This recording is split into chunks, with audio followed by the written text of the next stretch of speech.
अस्सलामुअलैकुम दोस्तों, आज આપણે બજાર જેવા ઘરે ચોકલેટી રોલ બનાવીશું જે બાળકોને ખૂબ જ પસંદ હોય છે।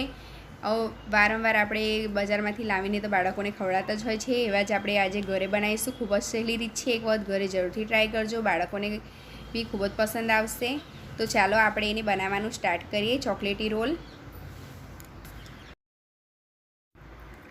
तो चॉकलेटी रोल बनावा माटे मैं मेरीगोल्ड बिस्किट लीधा है। तो मेरीगोल्ड बिस्किट ने आपणे झीणा टुकड़ा करी अने मिक्सरनी अंदर फेरवी लेवाना छे, झीणा पीसी काढवाना छे। तेना माटे मिक्सर जार लई लीधुं छे मैं। एनी अंदर आपणे આવી રીતે હાથની મદદથી તોડીને અંદર નાખી દઈશું અને એને આપણે ફાઇન પાવડર બનાવી લેવાનો છે। बिस्किटनी जेम आपणे बोर्नविटानो बी पाउडर कर लीधो छे। बोर्नविटानो बी एक पड़ीकू में लई लीधुं छे। 30 रुपयानुं जे बोर्नविटानुं पड़ीकू आवे छे ते लीधुं छे। हवे बंनेवनो आपणे लोट बांधवानो छे। तेना माटे मैं एक बाउलनी अंदर पहला बिस्किटनो पाउडर नाखी दीधो छे।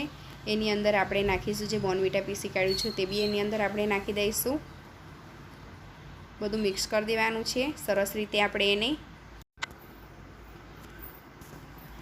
सरस रीते बधुं मिक्स थई गयुं छे। एनो आपणे लोट बांधवानो छे दूधथी। तेना माटे मैं दूध लई लीधुं छे। थोडुं थोडुं करीने आपणे दूध अंदर एड करता जईशुं अने लोट बांधी दईशुं। वधारे ढीलुं ना थई जाय एटला माटे आपणे थोडुं थोडुं करीने अंदर एड करीने आपणे लोट बांधवानो छे।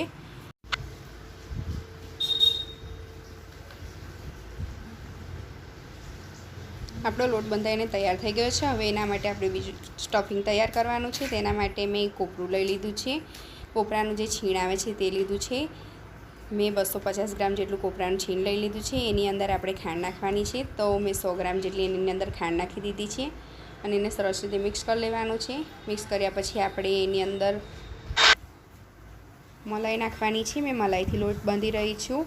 તમે ચાહો તો ફ્રેશ ક્રીમ જે બજારમાં મળી રહી છે તે બી તમે એની અંદર યુઝ કરી શકો છો, પણ મેં મલાઈથી લોટ બાંધી રહી છું, જે ઘરની ફ્રેશ મલાઈ છે। આ રીતે બી તમે લોટ બાંધી શકો છો સ્ટફિંગનો। અને આપણે સ્ટફિંગ આ રીતે એનું તૈયાર કરી દેવાનું છે। થોડી થોડી મલાઈ નાખીને આપણે સ્ટફિંગ તૈયાર કરી દીધું છે। હવે આપણે જે ચોકલેટીનો લોટ બાંધી દીધો છે તેને આપણે બે ભાગમાં આપણે ડિવાઈડ કરી દેવાનો છે। બે ભાગમાં એને વેચી લઈશું અને પછી એની આપણે રોટલી બનાવવાની છે। જોઈ શકો છો તમે કે મેં એક નાનો ગુલ્લુલ બનાવી દીધું છે, રોટલી જે બનાવીએ છીએ એ રીતનું। અને એને આપણે એક પ્લાસ્ટિકની થેલીને મૂકી દીધી છે પાટલી પર ને એની પર આપણે વણવાનું છે, જેથી કરીને પાટલીની ઉપર આપણે ચીપકી ના જાય। હવે આપણે એની ઉપર બીજું પીચરક મૂકી દઈશું, જેથી કરીને ઉપર બી ચીપકી ના જાય। અને પછી આપણે એને સરસ રીતે રોટલી જેવો ગોળાકાર આપણે આપી દેવાનો છે, તૈયાર કરી દેવાનો છે એક રોટલા જેવું। આ રીતે તૈયાર કરી દઈશું આપણે। ધીરે ધીરે વણવાનું છે આપણે એને। આપણી રોલ વાળવાની જે રોટલી છે તે તૈયાર થઈ ગઈ છે। હવે એને ધીમે ધીમે કરીને આપણે પ્લાસ્ટિક એની ઉપરથી નીકાળી લઈશું અને જે આપણે સ્ટફિંગ તૈયાર કર્યું છે તે એની અંદર આપણે નાખવાનું છે અને સરસ રીતે જે સ્ટફિંગ છે તે બધી સાઈડે આપણે બિછાઈ દેવાનું છે। એની ઉપર લાગી જાય એ રીતનું આપણે સ્ટફિંગને તૈયાર કરવાનું છે। બહુ પાતળું બી નથી રાખવાનું, જેથી કરીને આપણે રોલ વાળીશું તો પછી રોલની અંદરથી બધું બહાર આવી જશે ને એ થઈ જશે, એટલા માટે આપણે આ રીતની જ સ્ટફિંગ રાખવાનું છે।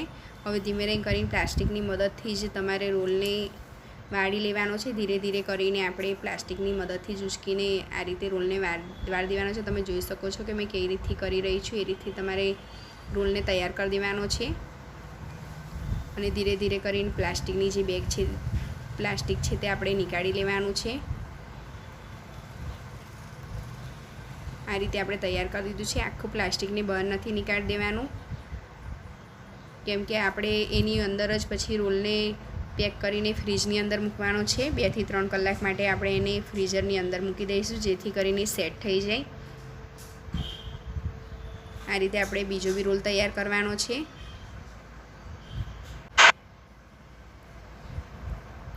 પ્લાસ્ટિકની બેગને આપણે સરસ રીતે બંને સાઈડથી કવર કરી લઈશું। કવર કરીને એને આપણે ફ્રીઝરની અંદર મૂકવાનું છે। એ રીતે આપણે બીજી બી રોટલી તૈયાર કરી દઈશું અને બીજો બી આપણે જે રોલ છે તે તૈયાર કરી દેવાનો છે।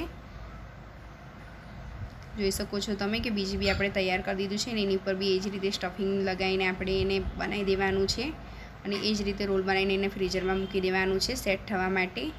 2 થી 3 કલાક માટે સરસ રીતે સેટ થઈ જાય એ રીતથી। બંને રોલ આપણા સરસ રીતે ફ્રીઝરની અંદર સેટ થઈ ગયા છે. 2 થી 3 કલાકનો સમય થઈ ગયો છે. જોઈ શકો છો તમે કે ખૂબ જ સરસ રીતે આપણા સેટ થઈ ગયા છે રોલ. હવે એને આપણે વચ્ચેથી કટ કરવાનું છે અને એને નાના નાના પીસમાં આપણે કરી દેવાના છે.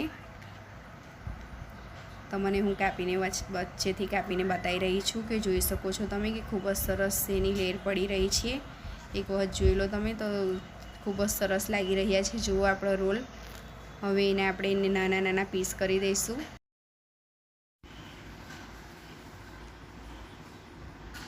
સરસ આપણા ચોકલેટી રોલ તૈયાર થઈ ગયા છે. એક વખત ઘરે જરૂરથી ટ્રાય કરજો. બાળકોને ખૂબ જ ભાવે છે અને ખૂબ જ સહેલી રીત છે. અને સબસ્ક્રાઈબ કરીને મારી ચેનલને બેલ આઇકન જરૂરથી દબાવજો. અવનવી રેસીપી સાથે ફરી મળીશું. અલ્લાહ હાફિઝ.